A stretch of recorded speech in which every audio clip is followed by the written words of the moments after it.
Hoje é com a gente a doutora Josi, dermatologista, seja muito bem-vinda. Gostaria que tu falasse um pouquinho pra gente da tua trajetória, de como funciona lá no teu instituto, pra gente conhecer um pouquinho mais. Oi, Marina, boa tarde, é um prazer estar aqui com você. E eu vou falar um pouquinho sobre a minha história. Então, eu tenho 20 anos, estou completando agora, em 2024, 20 anos de formada, então 20 anos dedicados à medicina. E com nesse intuito de sempre buscar excelência, de um ótimo atendimento aos nossos pacientes, nós inauguramos em janeiro, que era um sonho, um instituto, né, Josi Sasaki Dermatologia e Saúde.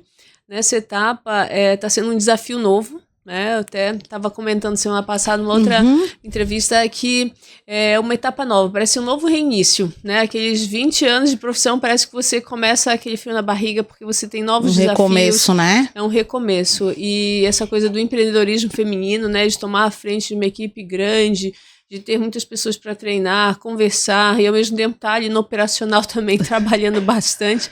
Tem sido um desafio, mas é prazeroso, era um desejo e também ser um ambiente de ensino, né? Agora eu ministro cursos, eu faço treinamentos de equipamentos, tecnologias que são às vezes inovadoras aqui na região de Santa Catarina, então está sendo... Tudo lá no Instituto? Tudo lá no Instituto, esse foi o desejo, porque antes era uma sala pequena de 90 metros quadrados, agora a gente está com um espaço de 250 metros quadrados. Oh, coisa boa! Então todo mundo tem o seu local, tratamentos faciais, corporais, outros profissionais também de outras especialidades atendendo, e aí também a parte de treinamentos, né? Então a gente não está só com a área da dermatologia lá?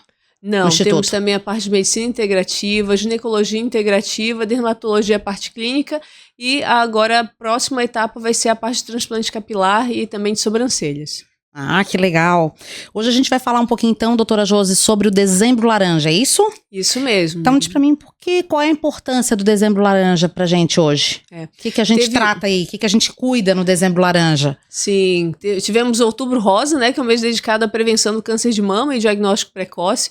O Novembro Azul, que é pro câncer de próstata, e o Dezembro Laranja, que com a chegada do verão, esse diagnóstico precoce do câncer de pele, que a gente sabe, né, que a pele é o maior órgão do corpo e também a maior frequência de cânceres são os de pele. Então, nesse sentido, o carcinoma basocelular, que é aquele causado pelo estímulo do sol, ele se diagnosticado precoce e tratado precocemente, o nível de cura é altíssimo. E qual que é o objetivo hoje da campanha do Dezembro Laranja, assim? É um momento de conscientização, né, e também de informar as pessoas da necessidade do cuidado e prevenção e observar também o seu próprio corpo. Porque muitas vezes nós temos uma alteração de pele que a gente não olha ou observa, mas não dá importância. E esse é o momento, né, de chamar a atenção. Se você observa alguma alteração de uma mancha vermelha que descama, e além disso, do autocuidado, também temos a possibilidade de fazer um atendimento em várias cidades, principais capitais do Brasil. Temos um dia dedicado ao atendimento gratuito da população por especialistas, médicos dermatologistas, realmente já para tanto dar o diagnóstico, avaliar toda a pele, do couro cabeludo até o dedão do pé, e já nesse dia dar o tratamento necessário. Desde cirúrgico até uma simples cauterização pode ser feito no dia. Ah, então nós vamos colocar lá no nosso Instagram o dia que a gente souber a data certinho para as pessoas irem. Aqui vai acontecer aonde isso? Ele ocorre geralmente da UPA da Palhoça. É num sábado, de 8 a 1 hora da tarde, é um atendimento livre e são mais de 20 profissionais, tem os estudantes da Unisul, da UFSC, que também estão dando esse apoio para os especialistas para dar esse diagnóstico e vazão do atendimento das pessoas para ter um bom atendimento e também orientações. Que legal. E a doutora, como dermatologista, vê hoje esse impacto? As pessoas estão aprendendo a cuidar um pouco mais da pele, estão tendo mais esse cuidado, porque antigamente acho que a gente via assim uma manchinha, já achava, não é nada, e vai deixando. E hoje a gente está vendo que isso está crescendo, né? Isso, Marina, tanto é que até os jovens, as crianças, né, a gente estava comentando hoje dos filhos, né, eu tenho uma filha de 11 anos, as crianças com 11 anos, 7 anos já têm esse cuidado, não, mãe, tem que passar o protetor solar, não, tem que usar o repelente. Então isso é muito bonito, né, de ver como essa conscientização, saber do cuidado e dos riscos que a gente pode estar tendo esses cuidados necessários para o dia a dia, para hidratação, fotoproteção, como isso pode prevenir doenças. Que antigamente fazia-se muita loucura, né? Era o contrário, né? Ninguém cuidava, né? Mas hoje a gente vê a diferença também que a gente tá aí, né? Do sol, a força que tá, o quanto hoje queima mais fácil a pele, né? Sim. A gente já vê, assim, qualquer cuidado. Às vezes a gente não tá... Não é nem questão de estar exposto diretamente ao sol, né? Mas aos raios solares em tudo que a gente... E a gente hoje lida com muita tecnologia também, né? Verdade. Isso também Essa puxa luz muito, azul, né? Até esses novos produtos lançados já tem como cuidado a proteção da luz azul, que é esse comprimento de onda que é 450 nanômetros, que muitos protetores antigamente não tinham esse nível de ação. Uhum. E agora, nesse comprimento de 450, esses novos a gente já consegue atuar também, tanto na tela do computador, tela de celular. Quando a gente passa mais de 3 horas expostos nesse tipo de iluminação, isso tem uma sensibilidade de pele, ou se está fazendo algum tipo de tratamento, um tratamento com clareamento de manchas, alguma substância, até como cauterização química que algumas pessoas usam, né, como cuidado ali, deve ser feito o uso. Que interessante. Doutora, hoje quais são os principais tipos de câncer de pele que a gente tem? Quais as principais diferenças de um para o outro, assim, pra gente conseguir, de repente, já perceber que aquilo ali não é uma manchinha qualquer? Ótima pergunta.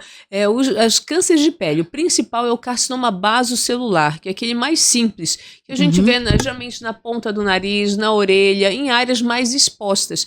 Quando se tem aqui num país tropical, como o Brasil, onde a incidência de radiação ultravioleta é altíssima, entre o horário das 10 da manhã até as 16 da tarde, você começa a observar uma mancha vermelha que não cicatriza, ela começa a descamar, ou ela melhora um pouco, usa um cremezinho hidratante ou algum produto cicatrizante, e ela volta a inflamar novamente, ela começa a ficar com aquele halo vermelho mais áspero, é um sinal de uma alteração. Ou se tem vasos também, são araninhas vasculares, são uma nova vascularização e que antes não tinha, também deve ser avaliado. Então, o objetivo também é o dermatologista, né, um profissional capacitado a identificar essas alterações, ver se tem algum fator de risco, e também estamos falando ali não só do basocelular, que se removido precocemente a cura é 100%. Ele não tem uma tendência grande de espalhar, né, de ter aquela metástase, não espalha pelo corpo, ele fica localizado, só que ele é recorrente, ele fica ali incomodando.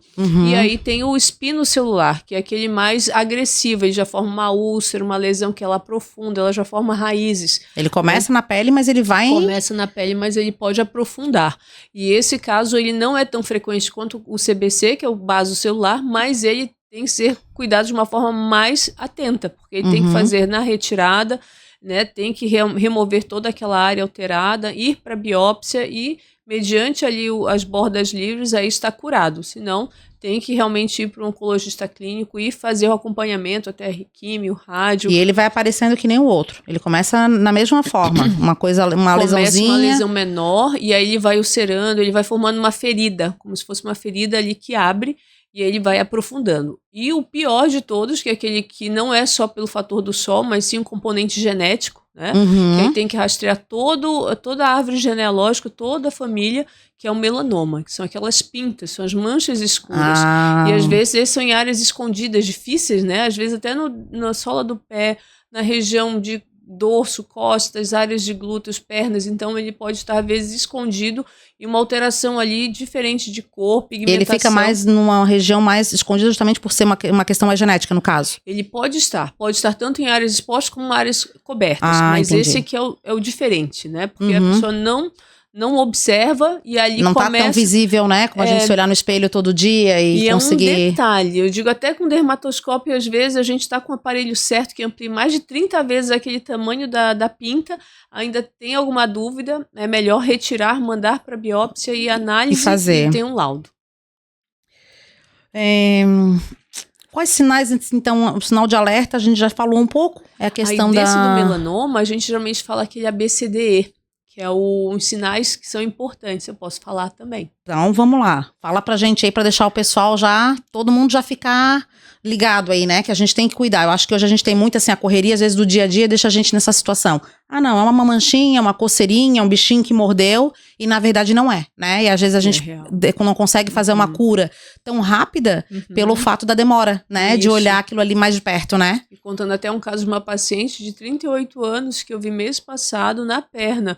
Ela falou assim, não, tá tudo ótimo. Eu falei, não, mas vamos fazer o exame físico completo. Deixa eu ver, tem que realmente ficar, né, visualizar toda a pele. E na perna, próximo da panturrilha direita, tinha uma pintinha diferente. Eu falei, nossa, mas isso aqui você já tinha observado? Não. Coloquei o aparelho, olhei todo o corpo de novo, voltei ali, falei, não, essa aqui é diferente. Olha, isso aqui eu acho que é interessante realmente fazer uma análise e realmente diagnosticar. A gente fez a biópsia e deu positivo. Então é algo assim milimétrico, a gente está falando ali de 0,2 Uma coisa muito pequenininha, né? centímetros e era uma alteração. Aí nesse sentido, o que eu observei? Foram a assimetria das bordas. Então uma pinta escura, umas bordas que elas não fecham. Se a gente corta no meio, ela não fecha igual. Isso já é um sinal de mudança. Essa assimetria das bordas, né? A cor, né? Se tiver mais de 2 cores diferentes, aí começa com castanho, marrom acastanhado e preto, ou se tiver um branco junto aí, realmente já não é um bom sinal. E aí o diâmetro, o tamanho, né? Aquela lesão com mais de 6 milímetros de diâmetro também já é um fator de alerta. Já tem os pontos principais, então, já para poder ficar né, mais atento ali, né? Do que pode realmente ser, né? E hoje o câncer de pele, ele tem alguma faixa, uma faixa etária específica? Que ele realmente aparece mais ou não tem mais hoje?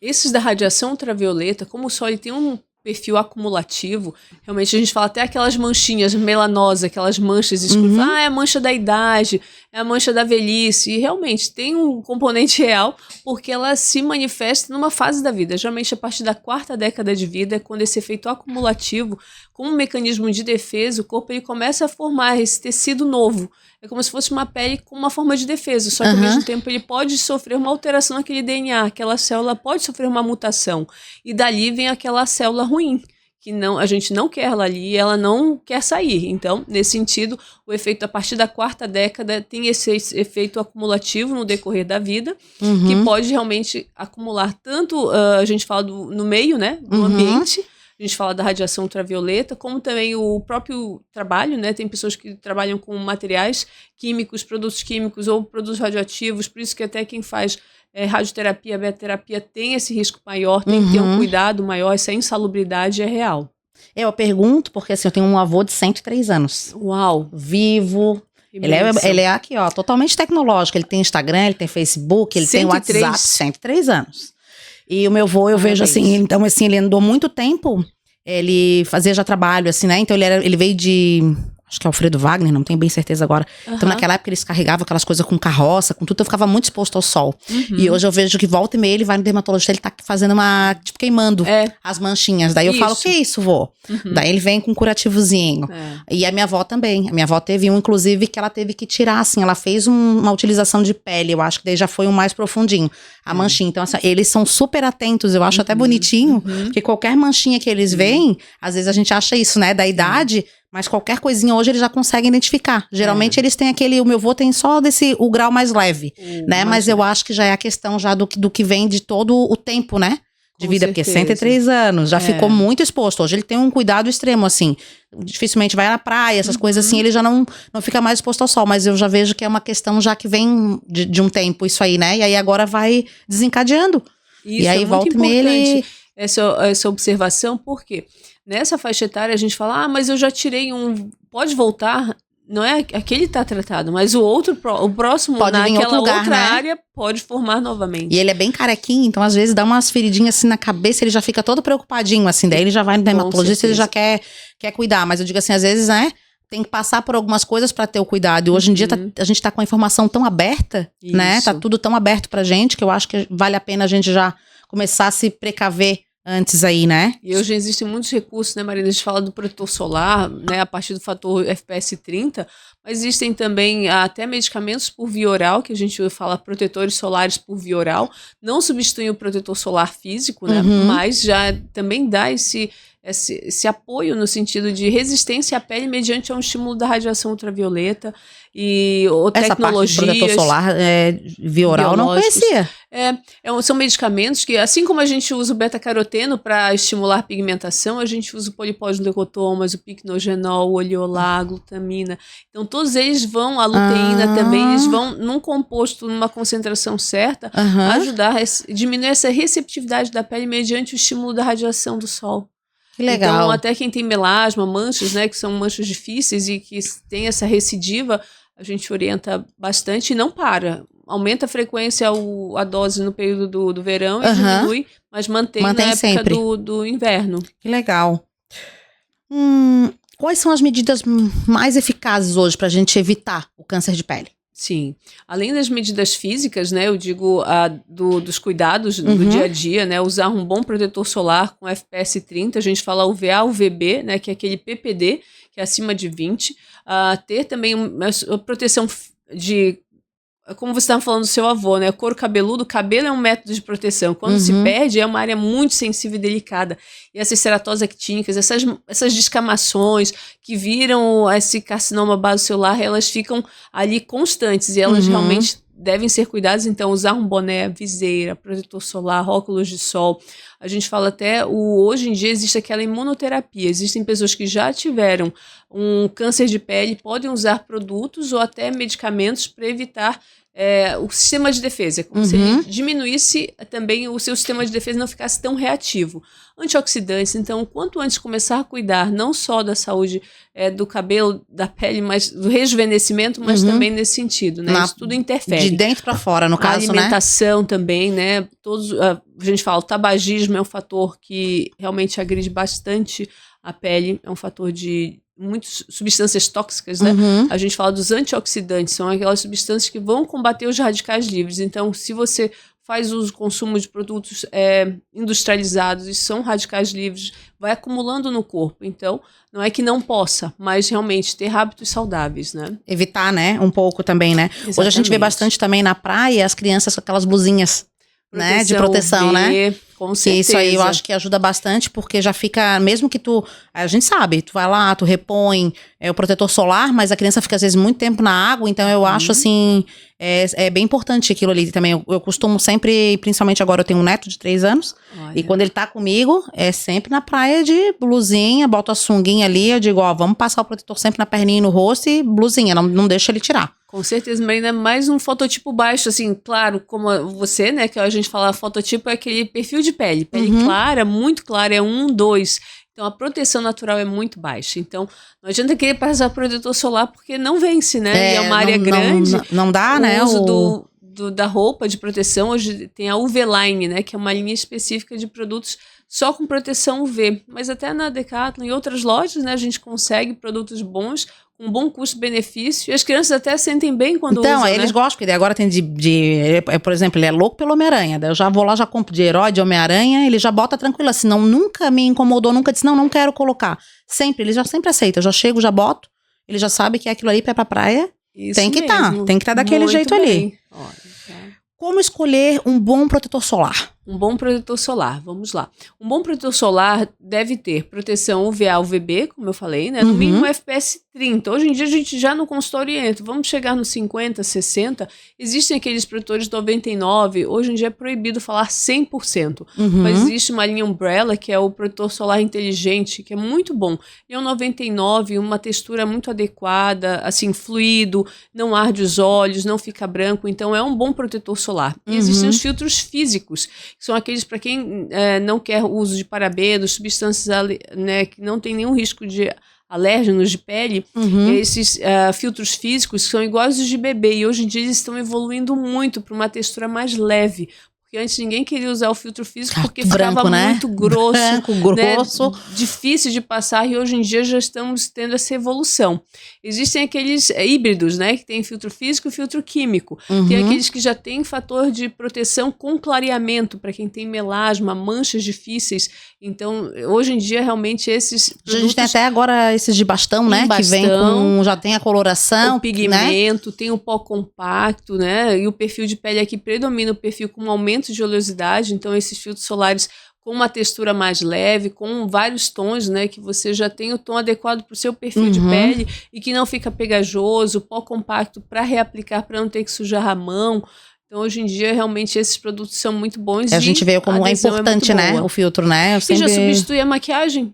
Né? Já não tem mais necessidade daquela questão de passar base, daquilo, porque daí o filtro já tem a cor, já fica o efeito mate, né? Que a gente gosta, então acho que já ajuda bastante, né?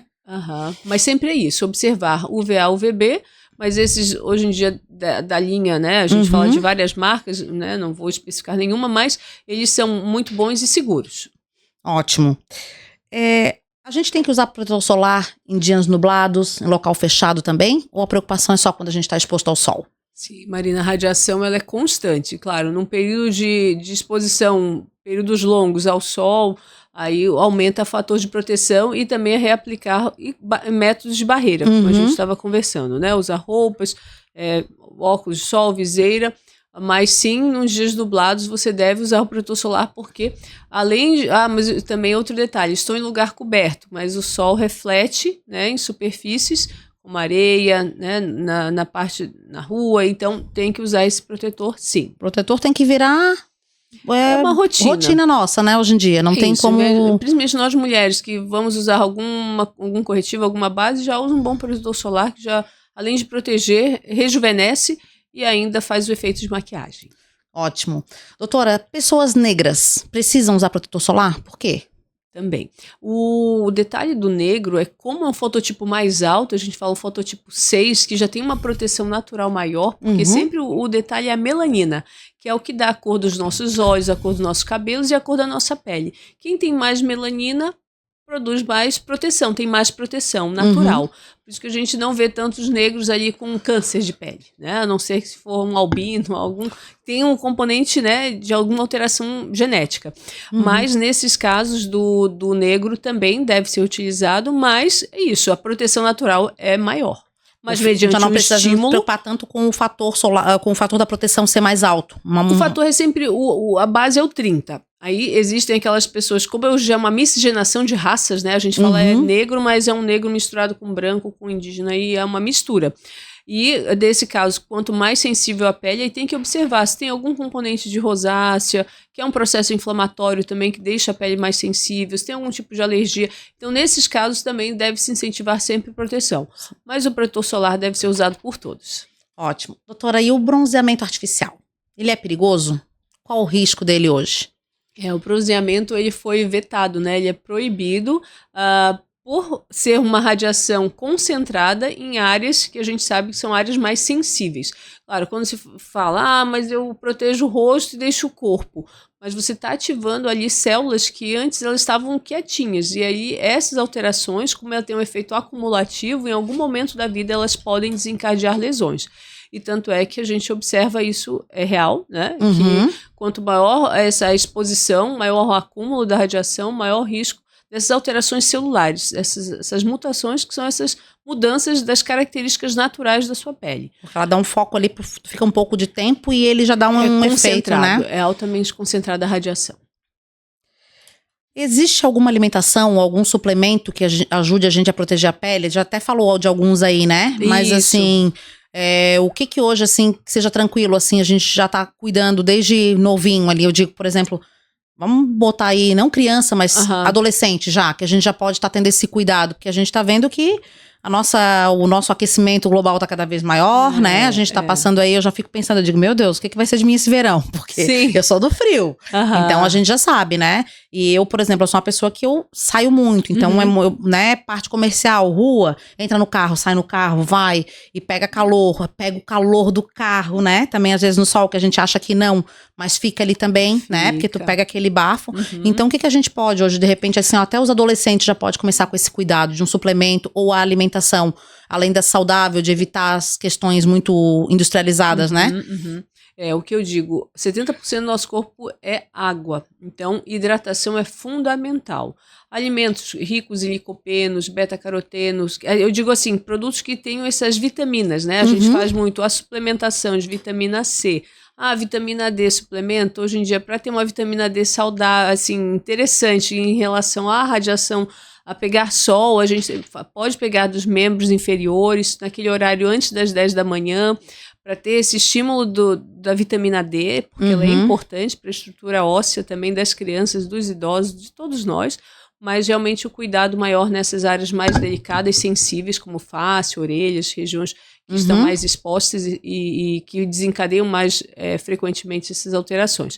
Mas no caso dos jovens também, além da hidratação, dos alimentos mais saudáveis, Frutas, né? A gente sabe que todos os alimentos devem ser ingeridos na sua frequência adequada. Muitas crianças agora não gostam de algumas frutas, mas as vitaminas, a gente fala também o ácido... O alfa-lipoico, a gente faz muito ácido fólico, ferro, então alimentos que sejam esses nutrientes, vitamina B, B12, então beterraba, comer brócolis, cenoura, tudo isso são nutrientes que muitas vezes no adulto a gente tem que ficar suplementando em cápsula e a criança não vai suplementar em cápsula, então tem que ver por via do alimento. Com que frequência a gente deve ir no dermatologista? Fazer o check-up, fazer esse cuidado, por exemplo, a paciente tinha lá a manchinha na perna e não viu, né? Então, assim, se a gente tiver ali, com que frequência é interessante a gente fazer essa questão de fazer esse dia que a gente tem, né? Por exemplo, tem um check-upzão mesmo ali pra dar uma olhada na pele, pra ver se de repente aquela coisinha que a gente acha que foi uma coceirinha não é uma coceirinha, né? Ou uma manchinha num tom de 2 tons ali que de repente a pessoa não viu, que no caso dela ela não tinha visto, né? Que ela tinha aquela manchinha na perna. Então, qual é o tempo que a gente deve ter esse cuidado aí? Pelo menos assim. Para todos, uma vez ao ano, ter essa avaliação, né? Uma avaliação clínica e tanto vendo os exames laboratoriais, vendo a parte do dia a dia, né? Quais são as principais queixas? Tem queda de cabelo, alterações de unha, alguma alteração de pele. Então, a gente consegue, nesse período de um ano, armazenar essas informações e dar um segmento. Até porque tem uma rotina de cuidados, né? Essa parte do skincare. Tem uma rotina de cuidados com produtos específicos para o seu perfil de pele. E quem tem histórico já positivo de alguma alteração, alguma doença, aí existem várias, né? A gente está falando de psoríase, a gente está falando de vitiligo, a gente está falando também de outras alterações autoimunes, né? Que a gente fala de lúpus, alguma alopécia, que são várias formas de calvície, né? Que hoje em dia não é só a calvície masculina e feminina. Então, esses requer um cuidado a cada 6 meses. Ótimo. Ou menos se tiver alguma alteração nesse período. Se tá vendo ali que tem alguma coisa que precisa ter um cuidado já mais, um acompanhamento mais curtinho, né? De tempo, né? A gente tem a questão da alopecia e também hoje é o estresse, né? É o que mais causa, eu acho, no pessoal aí hoje a gente vê. Então... que o cabelo ele é uma forma de manifestar, somatizar outros problemas, né? Então não é uma prioridade. Então se passa por um processo de estresse, baixa de imunidade, aí tem a parte alimentar, tem a parte cirúrgica, se toma algum hormônio, aí tem vários fatores que influenciam também nesse aumento da queda. Entendi. E o que você recomendaria para quem já tem histórico familiar de câncer de pele? Por exemplo, eu tenho. Né? Eu já tenho os meus avós maternos, eu já sei que tem. O irmão da minha mãe também já teve questão do câncer de pele. Nenhum deles foi o tão agressivo, mas tem. E a gente fica sempre... Hoje a gente se preocupa, querendo ou não, né? Isso. Não quer dizer que eles têm, a gente também, não é porque eles tiveram que a gente vai ter. Mas a gente fica com aquela preocupação, né? Então é bom, eu acho que talvez, não sei se a gente precisa ter uma precaução maior para quem já tem um histórico. O que a gente faz, Marina... Um dermatologista é um mapeamento digital. Então, é rastrear todas as suas pintas, todos os sinais, isso tem um histórico, fica armazenado num documento.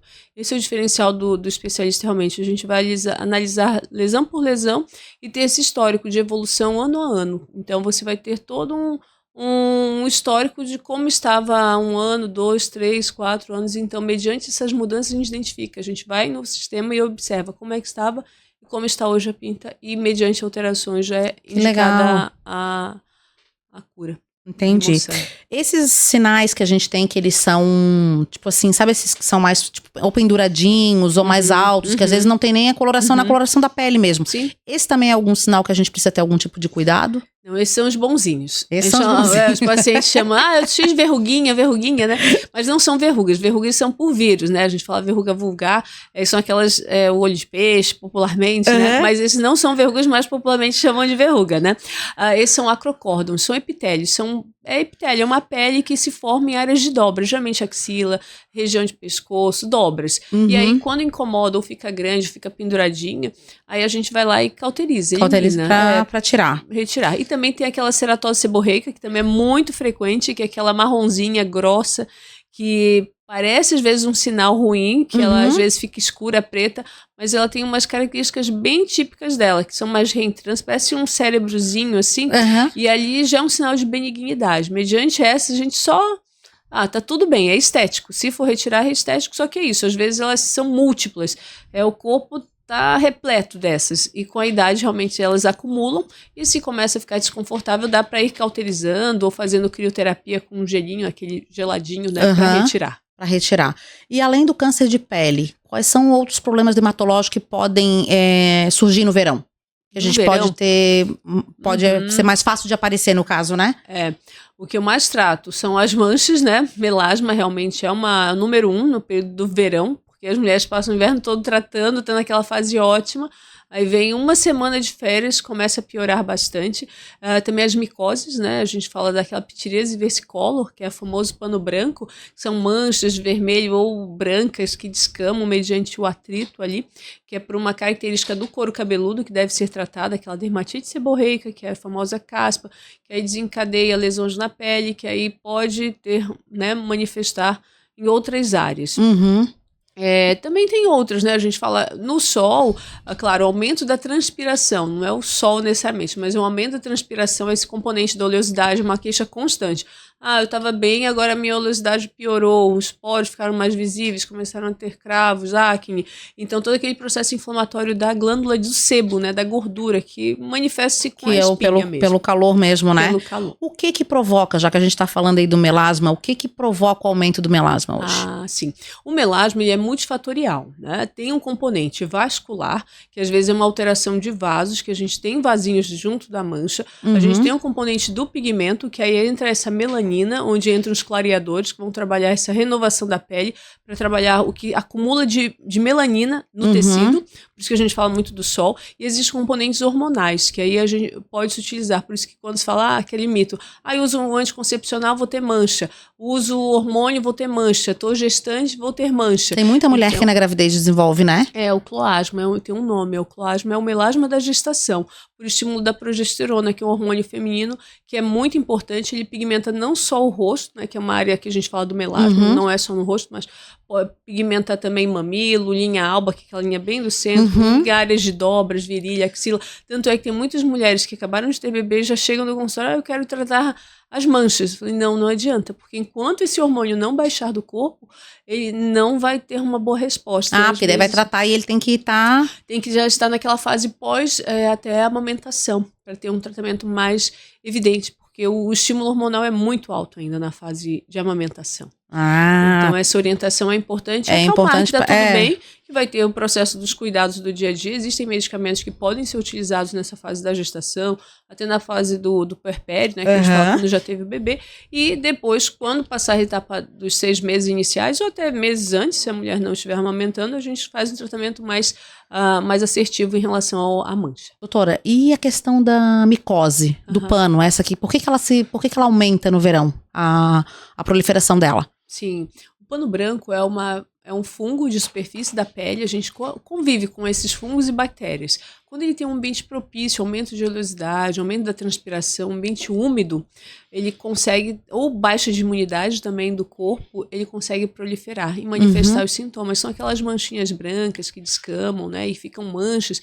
E às vezes a gente trata e a mancha fica e o fungo sai, mas aquela mancha, então, quanto antes fica observar... Fica a marca, né? Porque ele só se alimenta da queratina, ele não entra, mas aquela superfície de pele, se ele se alimenta daquela queratina, que é a camada mais superficial de pele, ele pode deixar a mancha. Então, tratar couro cabeludo é muito importante, tem um controle de oleosidade. Eu digo mulheres, né, a gente passa muitos produtos, cremes, então tudo com enxágue. Evitar óleos, né, porque esse contato da oleosidade, se eu tenho uma estrutura de couro cabeludo oleoso e entra em contato com a pele, já tem essa componente da gordura, a gente vê que dá muito aqui nessa região, tronco, né?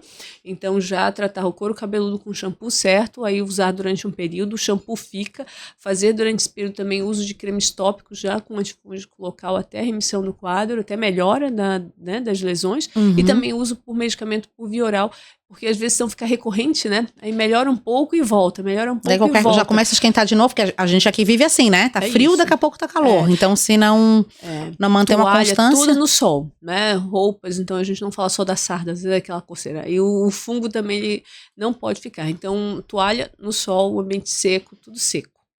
E como que a gente mantém a pele o mais saudável possível nessa época agora que a gente tá entrando aí, que é o verão, que é a época mais quente do ano? Sim. O que a gente pode fazer para manter a nossa pele o mais saudável possível? Isso depende muito do tipo de pele, né? Por exemplo, perfil mais frequente, perfil pele oleosa, que tem uma tendência à oleosidade. Com o aumento da transpiração, essa glândula de gordura, ela produz mais a secreção. Então, a queixa principal é a oleosidade. Então, tem um produto certo para higienizar. um gel de limpeza, um sabonete, mesmo que seja em barra, não precisa ter nenhum ácido, nada agressivo, mas que faça essa limpeza, né, de remoção das sujidades, mas ao mesmo tempo não tire a camada de gordura, mas elimine o excesso. Fazer controle das lesões, se tiver alguma lesão inflamatória, principalmente se tiver uso de algum hormônio, mulher no período pré-menstrual, tem que ter algum produto mais secativo, algo que controle o processo inflamatório para não ir lá e romper a lesão, porque muitas queixas que eu recebo no dia a dia, eu tô com uma inflamação, geralmente se seja um perioral, próximo da boca, contorno, vai lá e mexe, aí vira uma mancha, e daqui a pouco, o mês que vem volta, e fica aquele ciclo, né? Então tem que ter um produto certo para fazer o controle naquela área. A gente fala peróxido de benzoíla, dapaleno, às vezes até um pouco de um antibiótico, dependendo do quadro, né? Deve ser avaliado, porque às vezes ele pode avançar para outras áreas. Tem um bom hidratante, a gente fala hidratante não precisa necessariamente ser um creme, pode ser um perfil sérum, um gel toque seco, um gel creme, uma textura adequada para o seu perfil de pele, mas também dê essa nutrição e o efeito de rejuvenescimento. A gente também fala ali do efeito antioxidante, né? Combater esses radicais livres que são naturais do processo natural do envelhecimento, das agressões do dia a dia, então isso é importante. E se tiver algum tratamento para manchas, também ter um produto adequado para manter essa qualidade de pele. Obrigada. Doutora, qual é a mensagem que você gostaria de deixar para quem está ouvindo, para quem está assistindo o nosso podcast, né, sobre a importância do cuidado da pele? Esse detalhe do autocuidado reflete muito no nosso emocional, porque a nossa autoestima depende muito como a gente se apresenta, né? Porque é o cartão de visitas. Então, se você está bem com a sua pele, você vai estar bem também com o todo. Diminui essa preocupação, esse estresse diminui. Então, é muito importante. Não é uma questão de vaidade, sim um autocuidado que melhora e reflete na vida como um todo. Doutora, muito obrigada. Gostaria de agradecer a presença. E a gente se encontra em breve aí, e depois a gente vai anunciar a questão da data lá da conscientização ali do nosso Dezembro Laranja, esse atendimento que tem aí para a população, que eu acho que é bem importante, né? Pessoal, a gente se conscientizar cada vez mais da importância do cuidado, né? Isso, deve ocorrer entre os primeiros 15 dias de dezembro. Geralmente todo ano ali na UPA da Palhoça, no período da manhã, mas vai ser divulgado também nos meios, mas eu falo a data porque ainda não saiu. Então tá bom. Obrigada, doutora. Muito obrigada. Para ficar por dentro das novidades, é só acessar o nosso QR Code, que vai te levar para o nosso Instagram, e lá você fica por dentro de todas as dicas. Obrigada.